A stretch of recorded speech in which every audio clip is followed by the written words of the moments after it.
Welcome, dear viewers, and those of you joining us through our News Editor Desk YouTube channel. We're here to keep you informed on the recent and significant developments of the past 24 hours. So let's dive right into today's pressing content. Our main story today takes us to the heart of Gaza, where tensions have been escalating. Reports suggest that Hamas forces are suspected to have launched a series of rockets towards the Israeli border. In response, the Israel Defense Forces, or IDF, claims successful interception of a majority of these rockets, a spectacle caught on Israeli TV showcasing the prowess of their Iron Dome defense system. Following these events, Israeli police are now meticulously examining the aftermath to gauge the possible damage inflicted by the residual rocket fragments in Tel Aviv and central Israel. Citizens are being strongly advised to stay safe and are warned against interacting with rocket debris due to potential hazards. Reports also suggest that this has been a long gestating operation by Hamas, a group prepared for enduring conflict, hoping to eventually push Israel into lifting Gaza blockade through mounting international pressure. Amid the escalating civilian casualties, many wonder if Israel will be forced to cease its military operations and engage in negotiations with Hamas. However, Israeli Prime Minister Benjamin Netanyahu has reiterated their determination to continue with the offensive until every hostage is safely returned. He asserts, "Israel will not stop the offensive unless Hamas agrees to release all our hostages. We will not be fueling Gaza immediately after the Hamas attack on October 7th. With the situation in Gaza intensifying, the IDF has confirmed the usage of the Arrow anti-missile defense system, demonstrating that Hamas and its allies are employing more advanced weaponry in their efforts against Israel. Tragically, the Maghazi refugee camp in Gaza was targeted in recent airstrikes, leading to numerous casualties, as reported by the Palestinian news agency Wafa. The IDF, however, has yet to comment on this. The situation in Gaza continues to evolve, and we'll keep you updated as developments unfold. Buckle up, listeners, as we delve deeper into the complexities of this story. In a recent press conference, IDF spokesperson Lieutenant Colonel Jonathan Conricus made a significant announcement. Citing information from CNN, Conricus reported that Israel launched an attack on the Ra'aliyah camp. The primary objective of this operation was to target top Hamas leader Ibrahim Bar, who was instrumental in planning and executing the October 7th attack on Israel. Quoting Conricus, "This individual held a pivotal role in strategizing and leading combat activities against the IDF. His PR endeavors trace back to before 2004, when he orchestrated a lethal attack in Ashdod that claimed 13 Israeli lives." Conricus further noted that many Hamas gunmen were neutralized in the October 31st attack when their underground escape routes collapsed.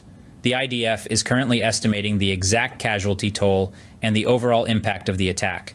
The potential consequence on non-combatants, property damage, and civilian casualties is being taken into account.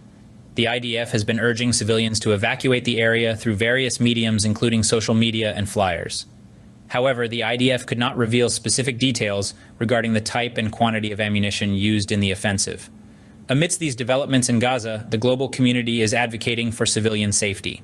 During his visit to the Rafah border crossing on October 31st, Egyptian Prime Minister Mustafa Madbouli made a plea for an immediate humanitarian ceasefire.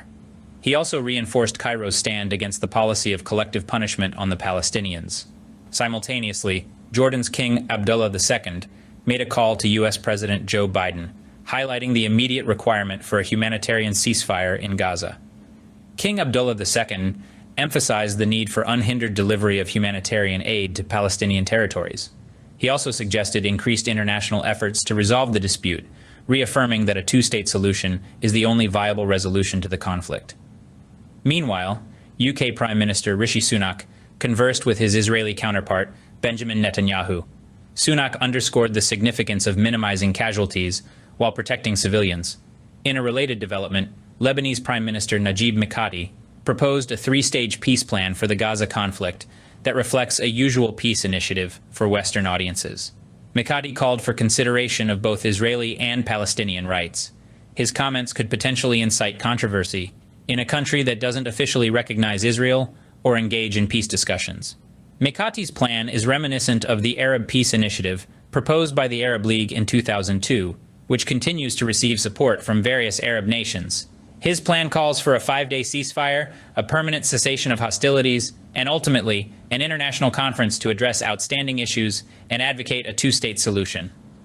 The Middle East remains a delicate and intricate situation, characterized by differing perspectives and interests among the participating parties. As we finish up our report on the ongoing turmoil in the Middle East, we find it necessary to solemnly reflect upon the grave human toll these disputes inflict.